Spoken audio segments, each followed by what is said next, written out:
یہ تو معاملہ تھا یورپین یونین کا پابندیوں کا۔ اب ہم بات کرتے ہیں آج کی خبروں پہ یا گزشتہ چند دن کی جو باتیں چل رہی ہیں میڈیا پر، وہ یہ کہ کچھ پاکستان میں صدارتی نظام کی بازگشت ہو رہی ہے۔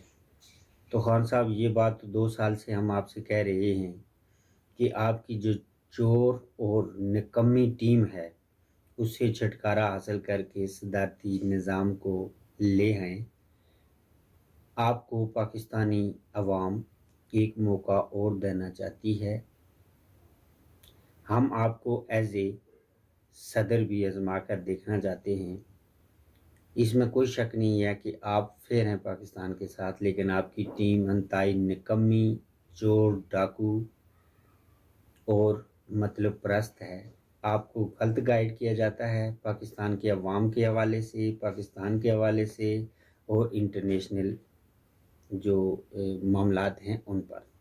بہتر یہ ہے کہ آپ ایک آرڈیننس کے ذریعے یا کسی بھی ذریعے سے آپ صدارتی نظام کو اپنائیں اور صدر بن کر سارے فیصلے خود کریں، اور بغیر کسی انٹرنیشنل پریشر کے، کسی ملکی پریشر کے آپ ریاست مدینہ کی طرف قدم بڑھائیں۔ یقین کریں یہ پاکستانی عوام ریاست مدینہ کے لیے اپنا سب کچھ قربان کرنے کے لیے بھی تیار ہو جائے گی۔ آپ ایک بار قدم اٹھا کر دیکھیں، پھر دیکھیں یہ لوگ کیسے آپ کا ساتھ دیتے ہیں۔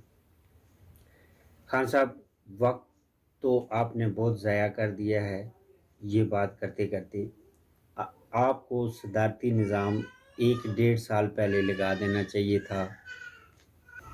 اب جو حالات ہیں مہنگائی کے اور باقی معاملات کے، وہ بہت زیادہ بگڑ گئے ہیں، اور پاکستان کی زیادہ تر جو پاپولیشن ہے اب وہ خواب دیکھنے انہوں نے چھوڑ دیے ہیں جو آپ نے ہمیں دکھائے تھے۔ آپ کی پارٹی کو جو دھچکا لگا ہے وہ 2 وجوہات ہیں اس کی۔ ایک تو مہنگائی، 2 بھی نہیں بلکہ 3 وجوہات ہیں۔ ایک مہنگائی ہے، دوسرا آپ کے وہ وعدے ہیں۔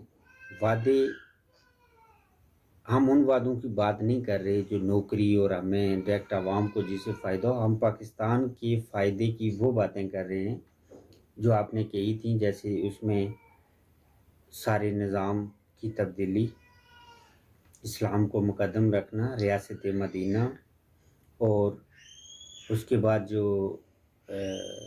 ان چوروں اور ڈکیتوں کو پکڑنا، اور پاکستان کا جو پیسہ انہوں نے چوری کیا ہے اس کو واپس پاکستان میں لانا شامل تھا۔ اور تیسری جو وجہ ہے وہ ٹی ایل پی ہے۔ جب سے آپ نے ٹی ایل پی کے ساتھ پنگا کیا ہے تو پاکستان کی بہت سی عوام آپ کے خلاف ہو گئی ہے یا آپ کو چھوڑ دیا ہے۔ خان صاحب، یہ چند گزارشات تھی جو میں نے آپ سے کرنی تھی۔ مجھے امید ہے میری یہ آواز آپ تک پہنچے گی، اور یہ میری آواز سے مراد پاکستان کی عوام کی آواز ہے۔ ہم سب کچھ بھول کر ایک چانس آپ کو اور دینا چاہتے ہیں اپنے ملک کے لیے، ریاست مدینہ کے لیے، کیونکہ اللہ جانتا ہے آپ کے علاوہ کوئی سیاستدان ایسا نظر نہیں آتا جس پہ اب پاکستانی عوام ٹرسٹ کر سکے۔ خدا را، اگر آپ نے عمران خان کو لوگوں کے دلوں میں زندہ رکھنا ہے تو آپ کو ریاست مدینہ کی طرف قدم اٹھانا ہوگا۔ آپ کے مخالفین بھی آپ کا ساتھ دیں گے۔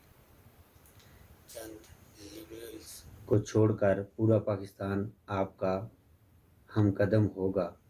آپ بس ریاست مدینہ کی طرف قدم بڑھائیں، صدارتی نظام کو رائج کریں، سارے فیصلے اپنے ہاتھوں پہ رکھیں۔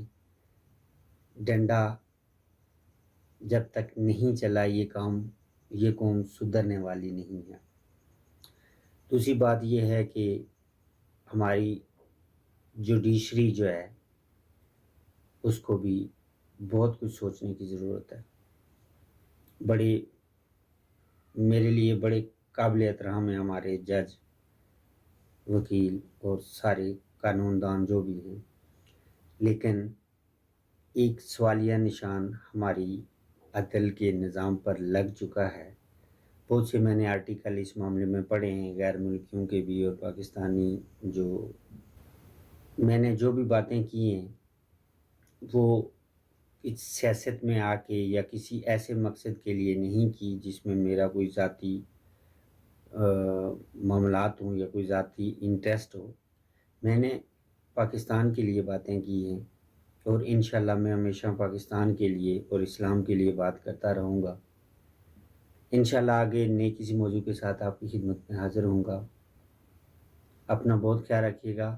اللہ حافظ۔